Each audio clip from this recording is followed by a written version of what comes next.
안녕하세요. 디지털 휴머니티의 수업 3D주의 최종 발표를 맡은 문화 콘텐츠 학과 김재민입니다. 저희의 발표는 언어 분석, 네트워크 분석, 그리고 질의응답 순으로 진행을 해보도록 하겠습니다. 언어 분석인데요. 여러분들 혹시 신춘문예라고 혹시 아시나요? 신춘문예는 신문사에서 실시하는 문예 대회를 신춘문예라고 하는데요. 매년 거의 200대의 경쟁률 정도로 굉장히 치열한 경쟁률을 보이고 있는 게 신춘문예인데요.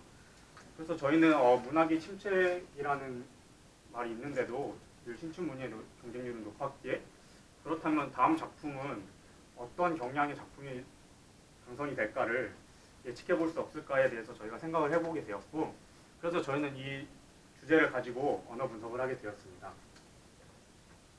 우선 저희는 경향신문, 동아일보, 그리고 문화일보, 그리고 세계일보 이렇게 4편의 4개의 신문사를 대상으로 자료를 수집했고요. 그래서 분석은 언어 분석을 통해서 각 신문사의 경향을 살펴본 뒤에 이를 토대로 2017년 신춘문예에는 어떠한 작품이 당선이 될까를 저희가 한번 예측해 보았습니다. 저희의 언어 분석은 신문사를 일단 선정하고 자료 수집, 언어 분석, 경향 파악, 그리고 2017년 당선작 예상까지 저희가 언어 분석 진행을 해보았습니다. 여기 보이는 이 이름들은 다 당선작들의 이름이고요.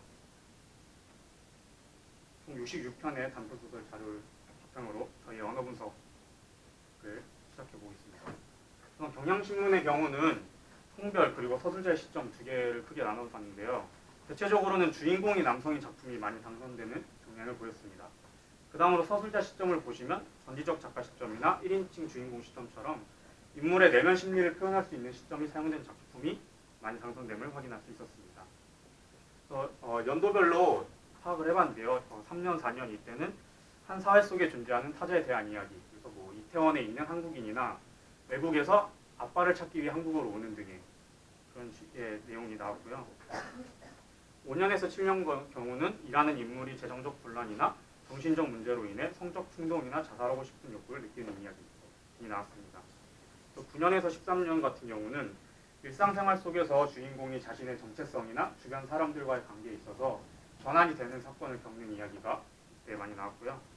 마지막으로 제일 최근인 2014년과 2016년을 보시면 기억 왜곡이나 안드로이드 등 특이한 요소를 첨가한 가족 이야기가 나옵니다. 여기서 안드로이드는 핸드폰의 그 안드로이드가 아니고요. 이게 안드로이드가 로봇인데 여기 단어 보시면 이안이라는 단어 있잖아요. 이게 안드로이드 로봇의 이름이 이안입니다. 그 다음으로는 동아일보인데요. 동아일보는 전체적으로는 사회적 분위기가 드러나고 개인의 내면 심리나 자아 실현을 위한 노력 등의 주제가 많았습니다. 그래서 여기도 연도별로 살펴보시면 이때는 IMF 이후로 개인의 피폐함이나 상실감이 높았기 때문에 전체적으로 좀 부정적인 소설이 나타납니다. 여기 보시면 고양이라는 단어가 있는데요. 소설 속에서는 고양이가 주인공의 절망이나 무기력함을 나타내는 단어로 사용이 됐고요. 이게 뭐 울음소리 같은 경우도 비슷하게 사용됐다고 보시면 됩니다. 그 다음으로 2004년에서 2008년까지는 이게 화합하는 분위기랑 더불어 경제적 성장이 나타났고요. 대체적으로 긍정적이거나 행복한 결말의 소설이 나타납니다. 여기도 고양이라는 단어가 나오는데요. 여기서는 긍정적인 영향으로 실현의 아픔을 극복하게 해주는 매개체가 되는 게 고양이입니다. 그 다음으로 9년에서 12년은 외로움이나 공포 등 부정적인 내면 심리와 자살, 현실 도피 등 그로테스크적 성향의 내용이 강한데요. 그로테스크적 성향은 약간 기괴한 형식의 그런 성향을 말하는 겁니다.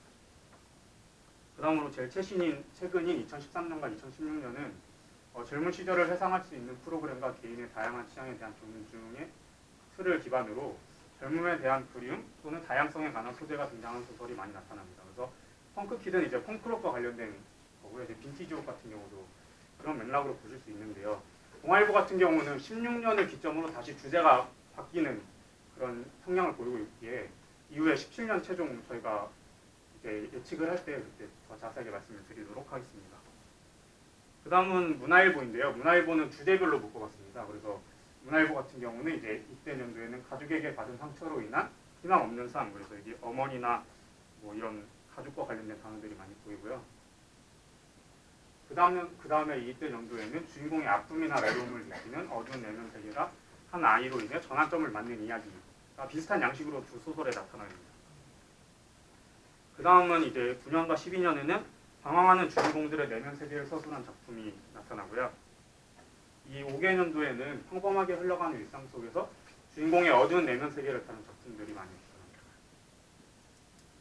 그 다음으로 여기 이 3개년 때는 암울한 현대인의 내면 세계를 다루면서 소통과 정체성에 대한 이야기를 한 작품들이 나타나고요. 그리고 이때 제일 최근이 14년과 16년에는 암울한 현실 속에서 생존을 향한 처절한 절규와 강박에 대한 이야기가 나옵니다. 그 다음은 세계일보를 마지막으로 보실 텐데요. 세계일보는 크게 두 가지가 나타납니다. 가족에 대한 이야기, 그리고 사회 문제를 드러내는 식의 형식이 두 가지가 나타나는데요. 그래서 가족을 키워드로 보시면 가족이 중심 소재로 사용된 경우가 5편, 그리고 중심 소재가 아니더라도 가족 관련된 소재가 나타나는 경우가 8편, 그리고 이 정신 분석학적 경향이라는 것은 자아 정체성을 형성하는 데 가족의 역할이 주목하는 경향을 자아 정신 분석학적 경향이라고 하고, 이는 6편이나 됐고요. 그리고 마지막에 이 세계일보는 전체적으로 가족을 부정적 측면에 주목합니다. 예를 들어서 긍정적인 뭐 가족의 이런 거보다는 해체된 가정 이런 식으로 부정적 측면에 주목한 게 7편이 됩니다. 그래서 가족을 키워드로 어휘 시각화를 해봤을 때 뭐 어머니, 아버지, 엄마, 아내 등과 같이 가족과 관련된 어휘가 나타나고요. 사회 문제의 경우에는 사회 문제로 인한 갈등이 중심 소재가 된 경우가 8편, 그리고 사회에서 고립된 인물의 이야기를 다루는 경우가 3편이고요. 사회 문제는 크게 자본주의랑 현대 사회의 혼란과 폭력성 이렇게 두 가지로 나눌 수 있고요. 자본주의와 관련된 거는 4편, 그리고 이 밑에는 7편으로 볼 수 있습니다. 그래서 이거를 시각화해보면 여기 보시면 광구랑 시장이라는 단어가 나타나는데요. 얘는 자본주의적 관점에서 봤을 때 둘이 대립되는 경향, 그러니까 제일 대립되는 소재로 사용되고 있고요. 여기서 할머니 같은 경우는 소외된 이웃을 나타내는, 드러내는 그런 단어로 사용되고 있습니다. 그래서 이 어휘 빈도 그래프를 활용해 봤는데요. 가족이 중심 소재인 소설이면서 가족의 어휘가 많이 나타나는 경우가 이 3가지 소설이 있었고요. 반면에 가족 중심 소재이지만 사회랑 가족 관련 어휘 빈도가 비슷하게 나타나는 게 이게 2편이 있었습니다. 그 다음으로는 이제 사회 문제가 중심 소재인 소설은 사회 관련 어휘를 많이 사용하는 게 이 그래프를 통해서 많이 알 수 있습니다. 그럼 이렇게 4개의 신문사를 분석해서 저희는 이제 이걸 토대로 2017년 당선작을 예상해 봤는데요. 우선 경향신문 같은 경우는 남성 주인공이 등장하고 2인칭 주인공이나 전지적 작가 시점이면서 내면 심리를 잘 서술했는데, 또한 다른 사람들과의 관계가 드러나는 작품이 경향신문의 2017년 첫 당선작이 될 것이라고 저희는 예상하고 있고요. 동아일보 같은 경우는 이제 13년, 16년의 그 경향과 비슷하게 개인의 다양성이나 과거를 회상할 수 있는 소재를 사용하면서 아까 말씀드린 게 이제 2016년에 이제 새로 주제가 바뀌는 시점이거든요. 그래서 절망감 등의 부정적 내용이 나오기 때문에 2016년에 재등장한 절망감 등의 부정적 내면 심리를 공략한 작품이 동아일보의 당선작으로 저희는 예측하고 있습니다. 그 다음으로 문화일보 같은 경우는 밝은 분위기의 작품이 거의 없고요. 또 전체적으로 분위기가 우울하고 침체됐고 2개 연도 작품을 제외하고는 거의 모두 주인공의 내면 세계가 나타납니다. 그래서 2017년에도 어두운 현실 속에서 주인공의 암울한 내면 세계를 서술한 작품이 당선될 것으로 저희는 예측하고 있고요. 마지막으로 세계일보 같은 경우에는 아까도 말씀드렸다시피 가족 그리고 사회 문제 이 2가지 측면을 봤을 때 부정적 가족상인 해체의 과정에 의한 불완전한 자아 정체성을 가진 인물이 사회 문제인 사회 속에서 갈등을 빚는 내용의 작품이 2017년의 당선작으로 저희는 예측하고 있습니다. 여기까지가 이제 저희 언어 분석의 발표였고요. 그 다음은 저희 네트워크 분석인데요. 일단 저희 네트워크 분석 저희 주제 선정 동기를 말씀드리면 인문대 교육 과정상 복수 전공이나 심화 전공 등을 택하고요. 그래서 저희는 인문대 학생들은 다른 학부 학생들과는 달리 타 학과에 더 관심이 많은 편입니다. 그래서 저희는 학생들의 희망 그리고 관심하는 학과를 설문조사해서 수강 현황과 그리고 목적, 이유 등을 파악했고요. 이 설문조사를 통해서 저희는 학생들이 진로 선택 등에 있어서 다양한 목표를 가지고 있다는 것을 알게 되었습니다. 현재 시대는 여러분들도 아시다시피 융합형 인재를 요구하고 있고요. 그래서 저희는 시대적 요구에 응할 수 있게 인문대 학생들의 필요를 기반으로 한 융합적 커리큘럼 혹은 강의를 제안해 보고자 합니다. 그래서 저희는 우선 구글 설문조사인 구글 독스로 설문조사를 했고요. 설문 대상은 인문대학교 학생들 대상으로 설문을 해봤습니다. 저희 네트워크 분석의 진행은 설문지를 제작하고 조사, 분석, 그리고 시각화, 의미 도출, 그리고 마지막으로 융합 교육을 제안하는 식으로 네트워크 분석을 진행해 봤고요. 저희의 설문지는 일단 표지는 이런 식으로 나타났고요. 그 다음은 이제 설문 중에 이제 복수 전공을 하느냐, 심화 전공을 하느냐 이런 식으로 이제 어떤 상황에 있는지를 저희가 파악하고자 이런 질문을 넣었고요. 그 다음으로는 이제 복수 전공을 선택할 시에는 뭐 수강하는 복수 전공이 무엇이냐, 혹은 그 전공을 선택한 이유가 무엇이냐 등에 관해서 더 집중적으로 물어봤습니다. 그리고 이제 마지막으로는 이제 그거와 관련 없이 그냥 희망 전공하는 게 있느냐, 그렇다면 그 이유는 무엇이냐에 대해서 설문을 해봤고요. 그래서 저희는 총 158명의 인문대 학생들을 대상으로 설문을 했고, 이 자료들 바탕으로 저희는 네트워크 분석을 해봤습니다. 우선 저희 일단 전체적으로 보시면 이거는 그냥 인문대뿐만이 아니라 다른 학과로도 뻗은 것까지 볼 수 있는데요. 여기 사학과, 불어불문학과, 문화콘텐츠학과, 국어국문학과, 그리고 영어영문학과, 여기서 이렇게 화살표가 나가시는 것을 볼 수 있습니다. 그럼 이제 중점적으로 보는데, 우선 국어국문학과 같은 경우에는 문화콘텐츠학과와 심리학과, 그리고 경영학과 정도가 되게 화살표가 붉게 나타나는 것을 볼 수 있는데요. 그래서 저희가 설문한 거를 바탕으로 보면 국문학과 학생들이 심리학과에 관심이나 심리학과에 희망하거나 그런 경우는 이제 단순 관심이나 아니면 흥미가 있어서라는 거가 가장 큰 이유였고요. 문화콘텐츠학과를 희망하는 이유로는 콘텐츠 기획을 배우고 싶어서가 가장 크게 나타났습니다.